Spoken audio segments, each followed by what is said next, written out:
Le chœur, les amis de Mowgli, chantent pour le 3e Jamboree national.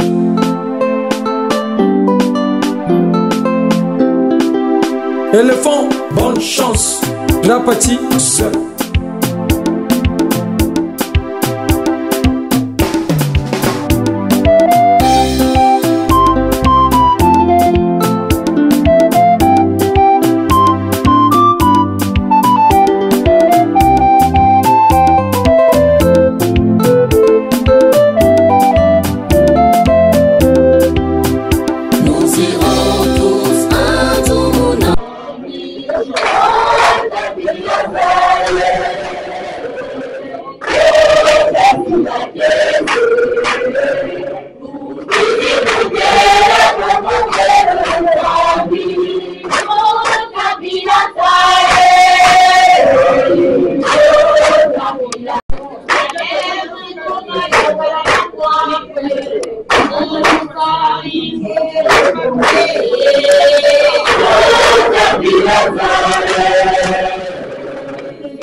Bonjour. Bonjour.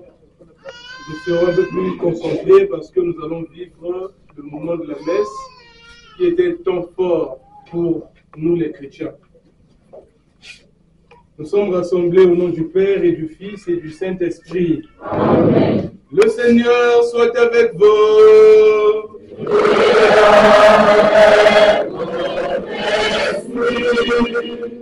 Chers bien-aimés dans le Christ, aujourd'hui notre Sainte Mère l'Église célèbre le 20e dimanche du pain et du vin qu'il a prêté, proclame gamme sagesse à sa table ouverte à tout chacun peut venir rassasier gratuitement de la nourriture et du breuvage nécessaire pour conduire sa vie avec intelligence sur le chemin tracé par Dieu. Je suis très heureux de présider cette Eucharistie que je considère finalement comme ma première messe chez les scouts. En effet, après avoir je suis moi-même scout, mais après avoir traversé quasiment toutes les étapes du scoutisme. Merci au Seigneur pour ce que le scoutisme a pu faire pour nous. Et je peux vous rassurer que je ne regrette pas d'être scout, parce que la formation scout m'accompagne et m'oriente dans mon ministère sacerdotal. Avant de rencontrer le Seigneur à travers la table de la parole et à travers sa table eucharistique, chacun de nous est appelé à revoir sa relation avec Dieu, sa relation avec lui-même, sa relation avec autrui. Même dans les petits faits, dans les petits gestes au niveau du camp, nous ne manquons pas de tomber dans le péché. Le cœur de l'homme est malade et chacun de nous est un malade qui s'ignore. Nous sommes tous des êtres fragiles et donc préparons-nous à célébrer dignement le mystère de l'Eucharistie en reconnaissant que nous avons péché.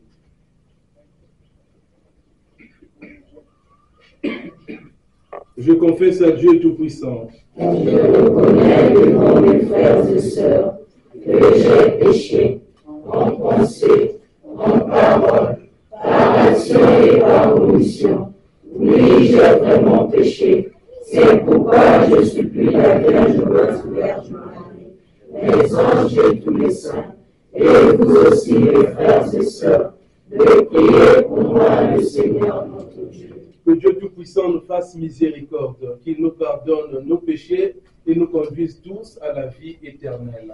Amen.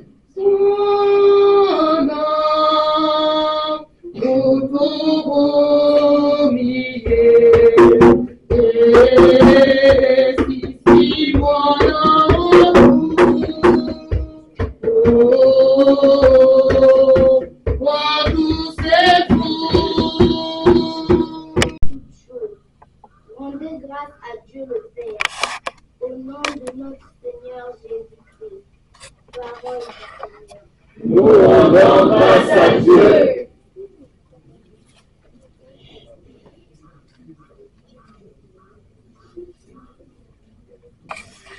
Évangile général Dieu.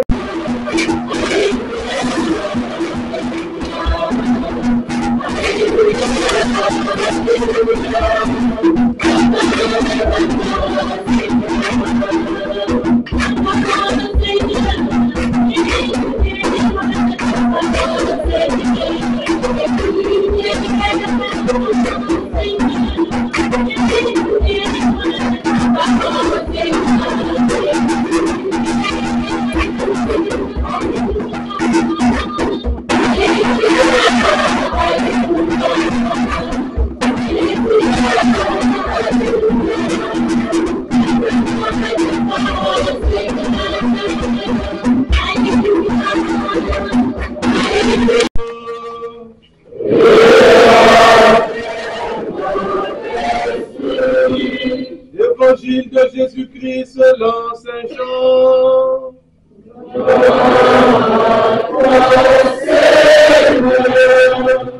Chapitre 6, du verset 51 au verset 58. Après avoir multiplié les pains, Jésus disait à la foule, « Moi je suis le pain vivant qui est descendu du ciel. Si quelqu'un mange de ce pain, il vivra éternellement. Le pain que je donnerai, c'est ma chair, donnée pour que le monde ait la vie. » Les Juifs discutaient entre eux. Comment cet homme peut-il nous donner sa chair à manger? Jésus leur dit, Amen, Amen, je vous le dis. Si vous ne mangez pas la chair du Fils de l'homme, et si vous ne buvez pas son sang, vous n'aurez pas la vie en vous. Celui qui mange ma chair et boit mon sang a la vie éternelle, et moi, je le ressusciterai au dernier jour. En effet, ma chair est la vraie nourriture, et mon sang est la vraie boisson. Celui qui mange ma chair et boit mon sang demeure en moi, et moi je demeure en lui. De même que le Père qui est vivant m'a envoyé, et que moi je vis par le Père, de même aussi celui qui me mangera vivra par moi. Tel est le pain qui descend du ciel. Il n'est pas comme celui que vos pères ont mangé. Eux, ils sont morts. Celui qui mange ce pain vivra éternellement. Acclamons la parole de Dieu.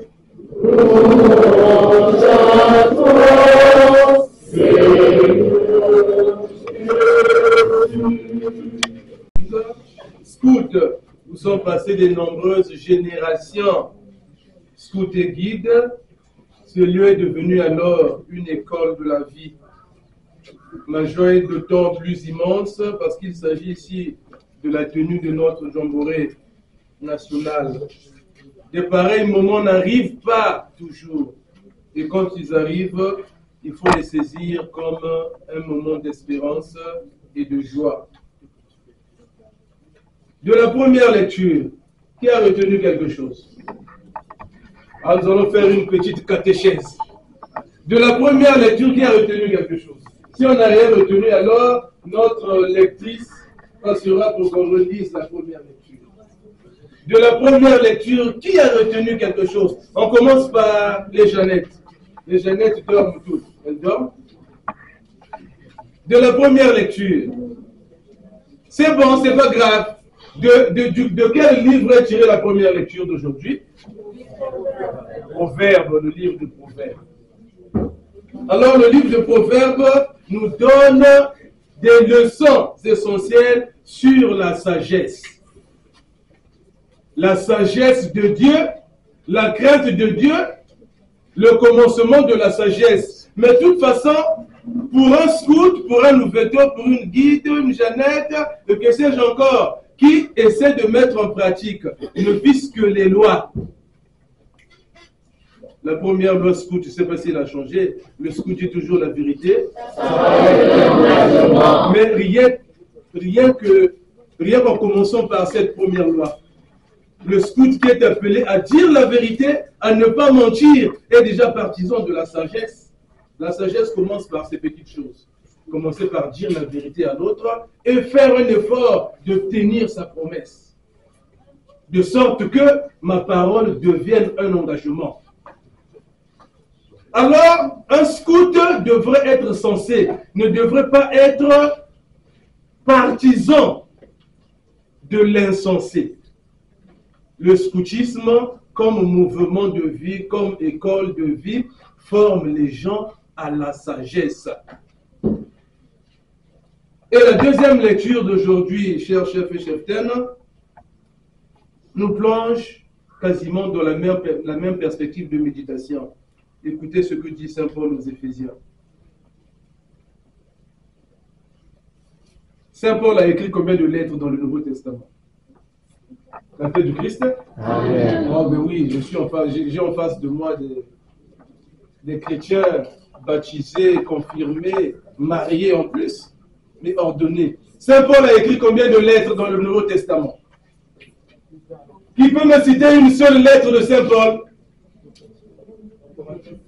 Oui, on lève la main quand même. La lettre aux Corinthiens, oui, il y en a deux. La première lettre aux Corinthiens et la deuxième lettre aux Corinthiens. Ça, c'est Saint Paul. Une lettre de Saint Paul, oui, chef. La lettre aux Éphésiens que nous venons de lire dans la deuxième lecture. Qui d'autre? Parmi toutes les lettres de Saint Paul, oui, chef. La lettre aux Colossiens. Merci. C'est tout. Et le Nouveau Testament en soi comporte combien de livres? Commissaire, il faut qu'on insère une partie de culture religieuse dans la formation scout. Mais justement, il faut une petite catéchèse dans le scoutisme. Alors, le Nouveau Testament, dans son ensemble, renferme 27 livres. Sur les 27 livres, Saint Paul, à lui seul, a écrit la moitié. Il a écrit quasiment 12 livres. Et dans toutes les lectures, toutes les deuxièmes lectures de dimanche sont extraites des épîtres de Saint Paul. Et aujourd'hui, c'est la lettre aux Éphésiens. Que nous dit Saint Paul?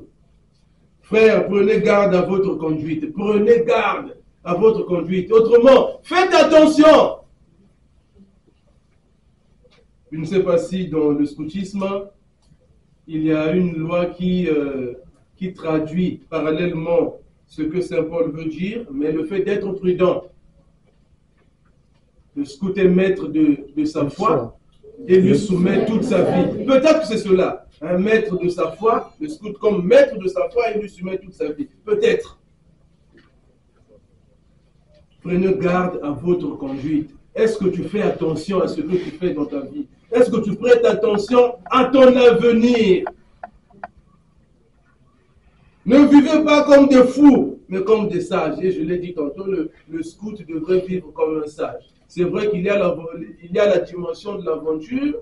À un certain moment, on voit la providence de Dieu, mais le scout devrait faire un effort d'être sage. Et justement, après ce long moment de partage et de fraternité, si l'on sort ici sans avoir acquis des connaissances sur la sagesse, alors on est venu perdre son temps. Il faut que le temps que nous passons ensemble ici à Djoumouna devienne un temps de formation où finalement nous allons acquérir. Nous sortirons d'ici assagis, très sages. Que l'on dise à la maison, depuis qu'il est revenu de son camp scout, quelque chose a changé en lui. Nous sommes à notre 3e jour. Est-ce qu'à 3 jours déjà, quelqu'un a déjà péché ici? À 3 jours de notre début de camp, quelqu'un a déjà combien péché? Est-ce qu'il y en a un seul qui n'a pas commis de péché ici?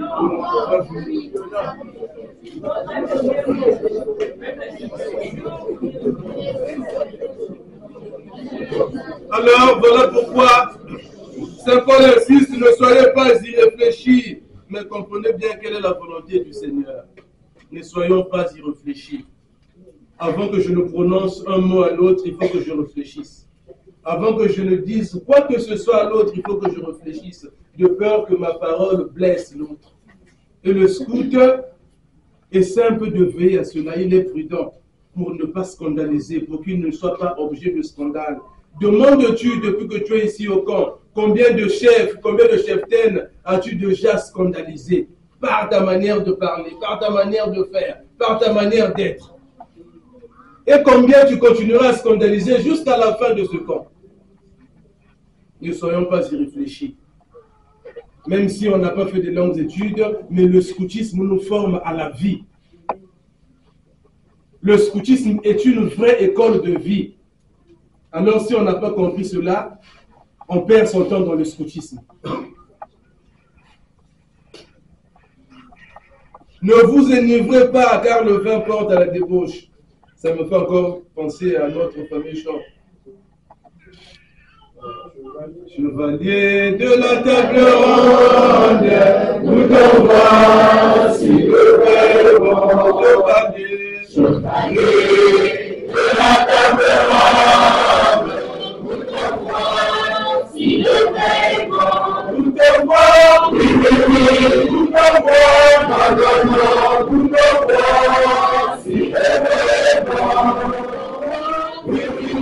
nous t'en voici le verre.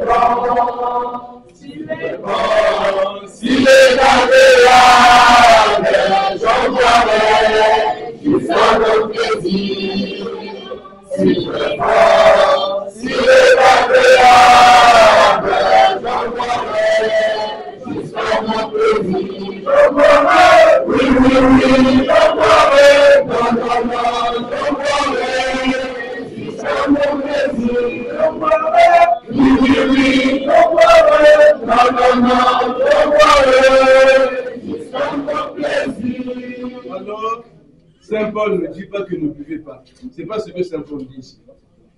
Il ne dit pas, bon voilà, ne prenez pas l'alcool, ne buvez pas, mais il dit, ne vous enivrez pas. Il y a des scouts, tant qu'il n'est pas peinté, il ne peut pas quitter devant la bouteille de bière. Il faut qu'il sorte de la peinté pour qu'on sache qu'il a bu que celui le grand buveur, celui le grand consommateur. Et justement, quand on arrive à ce niveau, ça devient du péché. Ce n'est pas le fait de consommer de l'alcool qui est péché. Non, non, non. De toute façon, Saint Paul va recommander à Timothée, prends un peu de vin, ça réjouit le cœur de l'homme, tout cela. Mais ce n'est pas bien quand même, en responsable scout, en vrai chef, et bien qu'on arrive jusqu'à prendre l'overdose. Un verre de trop, ce n'est pas bien, c'est un péché.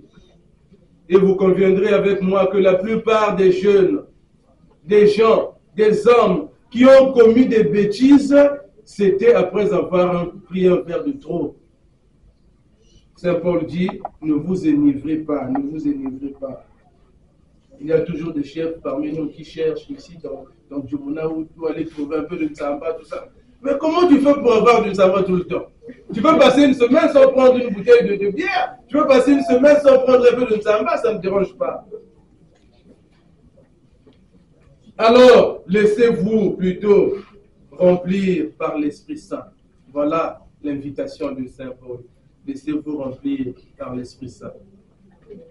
Une école de vie, une école de prière. Je me demande si dans les équipes, chaque matin, dans les villages, il y a un moment de prière.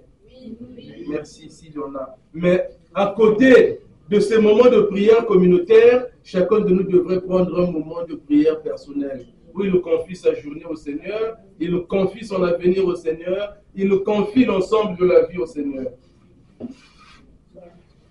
Dites entre vous des psaumes, des hymnes et des livres louanges. Merci à la Jeannette qui a très bien fait la lecture. Est-ce que nous pouvons applaudir?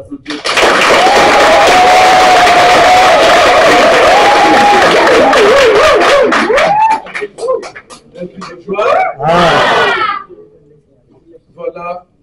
Et la messe que nous célébrons est pour nous le moment idéal, l'occasion immense, magnifique, où nous sommes appelés, n'est-ce pas, à dire des psaumes de louanges, des hymnes, des livres louanges.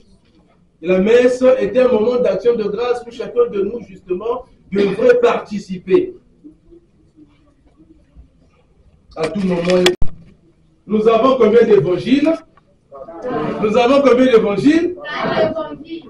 Les l'ouverture, nous avons combien d'évangiles? Lesquels? Oui. L'évangile de Jean, très bien.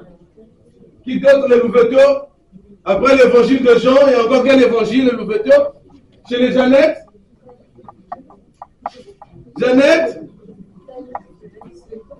Oui, oui, cheftain. Très bien, l'évangile selon Saint Matthieu. Oui? Oui, chef? L'évangile selon Saint Luc. Merci. Oui, chef?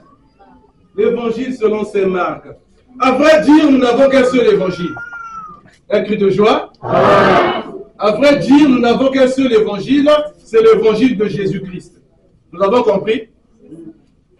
Est-ce que nous comprenons? Oui. Nous n'avons qu'un seul évangile, c'est l'évangile de Jésus-Christ. Et dans cet évangile de Jésus-Christ, chacun donne sa version. Voilà pourquoi il y a l'évangile de Jésus-Christ selon la version de Matthieu, selon la version de Marc, selon la version de Luc, selon la version de Jean. L'évangile est unique, c'est l'évangile de Jésus-Christ. Voilà. Mais rapporté autrement par les différents évangélistes. Aujourd'hui, nous avons l'évangile selon Saint Jean. Et depuis bientôt 4 dimanches déjà, Jésus est en train d'édifier la foule à propos du pain de vie. Dans l'Ancien Testament, quel est le prophète qui avait donné la manne à Israël? Moïse. Moïse avait donné la manne à Israël parce qu'Israël était dans une situation difficile, la traversée du désert pour la terre promise. Mais la manne que Moïse avait donnée était pour une circonstance. Et cette manne-là ne pouvait pas donner la vie éternelle. Jésus alors ici se compare à Moïse. Il est lui-même le vrai pain qui descend du ciel. Et le vrai pain se présentifie par l'Eucharistie que nous allons célébrer tout à l'heure. Si Jésus est notre vrai pain, qui nourrit nos cœurs, qui nourrit nos âmes, mais qui nourrit aussi nos corps, l'Eucharistie devient pour nous le sacrement de guérison et de blessures intérieures, le sacrement qui nous guérit de nos blessures intérieures. Alors chacun de nous devrait se demander pourquoi il ne reçoit pas les grâces de l'Eucharistie dans toute sa splendeur, dans toute sa plénitude. C'est parce que très souvent quand les chrétiens catholiques vont à l'église, ils ne sont pas concentrés. Bon, déjà les scouts sont les plus païens. Un cri de joie. C'est dommage que je sorte moi-même de ce mouvement que l'on qualifie entre parenthèses de païens. Bon, quand même un mouvement païen a pu donner des prêtres, c'est quand même quelque chose. Les chrétiens catholiques sont de moins en moins concentrés à l'église. Bon, quand ils sont face à un prêtre qui bavarde beaucoup comme le pauvre prêtre que je suis, ils n'attendent que l'homélie finisse vite. Ah, Sango aussi dit ça. Comme disait quelqu'un qui faisait la dépression, ah, Sango, le bien belé. Là-bas, combien va trouver Dami Baki?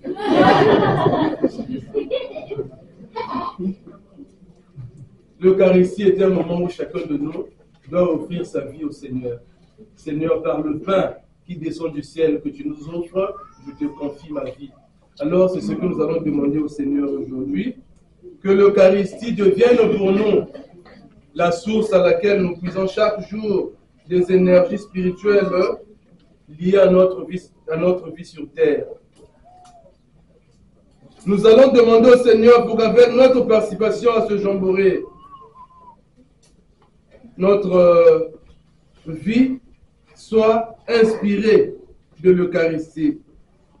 Que l'Eucharistie imprime en nous les vraies valeurs de la vie et que nos flammes d'amitié ne s'éteignent jamais.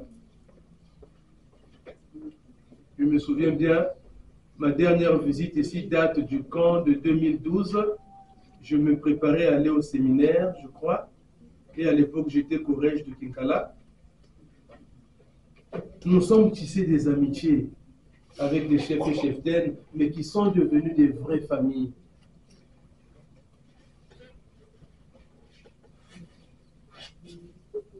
Puisse ce moment devenir pour chacun d'entre nous le moment idéal où chacun s'exprime, où chacun s'ouvre à l'autre, où chacun fait un effort, essaie de faire un effort pour tisser des relations fraternelles vraies et sincères. Savez-vous ce qu'il y a un? Savez-vous ce qu'il y a un? Mais il y a un seul Dieu qui règne dans les cieux. Savez-vous ce qu'il y a deux? Savez-vous ce qu'il y a deux? Il y a deux testaments, l'Ancien et le Nouveau. Et il y a un seul Dieu qui règne dans les cieux. Savez-vous ce qu'il y a trois? Savez-vous ce qu'il y a trois? Il y a trois personnes en Dieu. Il y a deux testaments, l'Ancien et le Nouveau. Et il y a un seul Dieu qui règne dans les cieux. Savez-vous ce qu'il y a quatre? Savez-vous ce qu'il y a quatre? Il y a pas d'évangéliste.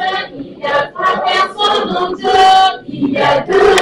Il n'y a qu'un seul Dieu qui règne dans les cieux, qui gouverne notre vie. Et c'est à ce Dieu-là que nous confions l'ensemble du moment que nous passerons ici pour que l'avenir de notre association soit meilleur, pour que tous les projets de l'association aboutissent et pour que toutes les régions ici représentées avancent pour la gloire de Dieu et pour le salut du monde. Amen.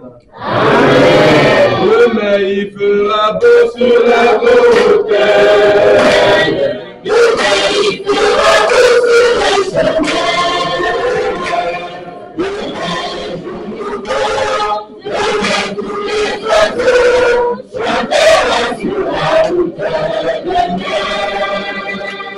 C'est aujourd'hui la gloire.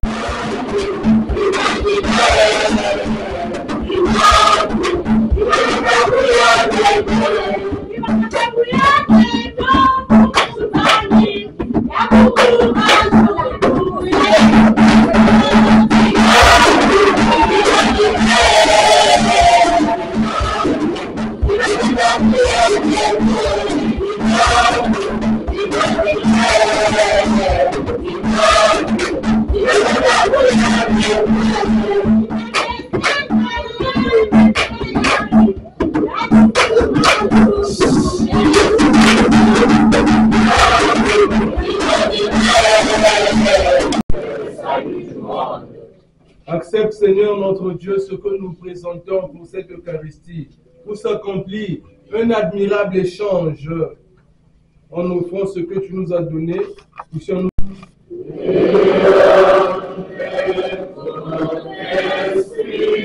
Élevons notre cœur.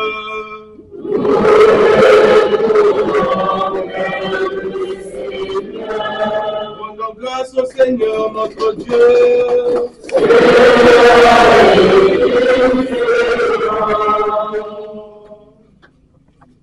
Vraiment, il est juste et bon de te rendre grâce, de t'offrir notre action de grâce toujours et en tout lieu. À toi, Père très saint, Dieu éternel et tout